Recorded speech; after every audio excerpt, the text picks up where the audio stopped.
कल मॉर्निंग की ओपीडी का एक और केस आपके साथ डिस्कस करते हैं।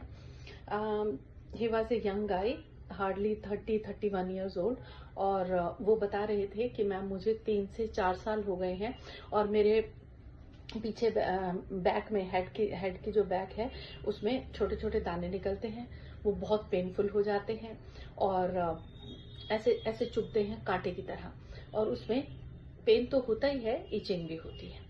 उसके अलावा उनके बाकी शरीर में उससे स्किन से रिलेटेड और कोई प्रॉब्लम नहीं थी। एक उनका जो पैर का जो थंब था वो भी पका हुआ था, इन्फ्लेम्ड था, ऐसा लग रहा था, स्वेलिंग थी, इन्फ्लेमेशन थी और उसमें पस भी पड़ी हुई थी।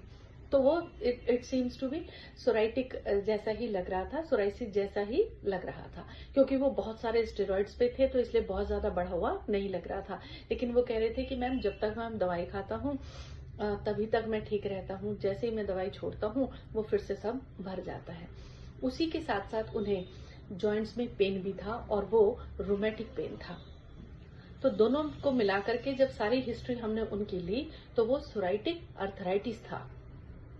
मतलब सोराइसिस जो है जब वो लंबे टाइम तक चलता रहता है तो वो फिर वो जॉइंट्स को भी इन्वॉल्व कर लेता है और उनके सारे ही छोटे और बड़े जॉइंट्स में भी बहुत पेन था। उसके लिए भी वो स्टेरॉइड्स लेते थे और पेन किलर्स लेते थे। तो हमने उनको दोनों ही तरह का ट्रीटमेंट दिया।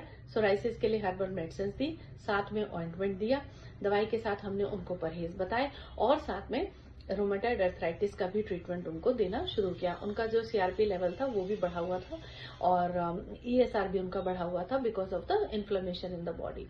सो आयुर्वेद यही कहता है कि जितना आपकी बॉडी में आम इकट्ठा होगा, यानी अनडाइजेस्टेड फूड, वही आपके सारे शरीर में दर्द करेगा, और उसी से उनको वो रोमेटॉइड अर्थराइटिस जो है वो डेवलप हो गया था। तो सोराइसिस के लिए भी बहुत जरूरी है कि उनका पेट साफ रहे, उनके डाइजेस्टिफायर जो है वो ठीक रहे और ज्यादा ईचिंग ना हो, उसके लिए भी हमने उनको ट्रीटमेंट दे दिया है। तो उसी के साथ साथ मैंने उनको डाइट शेड्यूल भी बताया है और साथ डाइट की प्रिकॉशंस भी बताई हैं, कुछ एक्सरसाइजेस भी बताई हैं ताकि उनकी बॉडी की जो स्टिफनेस है वो कम हो जाए।